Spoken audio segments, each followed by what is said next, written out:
আমরা দেখতে পাচ্ছি মানুষের জনস্রোত এখনও কিন্তু সংসদ ভবনের সামনে ঠিক একইভাবে মানুষ কিন্তু দীর্ঘ সারিপথ বেয়ে চলে যাচ্ছেন শাহবাগের দিকে। ঢাকা বিশ্ববিদ্যালয় তাদের গন্তব্য। আমরা যদি আপনাদেরকে দেখাতে পারি যে গাড়ি বহরটি, লাশবাহী গাড়ি বহরটি আমরা একদম উপর থেকে দেখানোর চেষ্টা করতে চাই।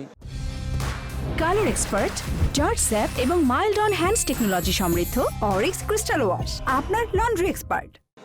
দর্শকদেরকে দেখতে পাচ্ছেন আপনারা যে শরীফ ওসমান হাদিকে, নিথর শরীফ ওসমান হাদিকে বহনকারী লাশবাহী গাড়ি, পেছনে সামনে নিরাপত্তা, সাধারণ মানুষ, ভক্ত, অনুরাগী সবাই কিন্তু সেই গাড়িবহরকে অনুসরণ করছেন এবং গাড়িবহরটি ধীরে ধীরে এগিয়ে চলেছে শাহবাগের দিকে।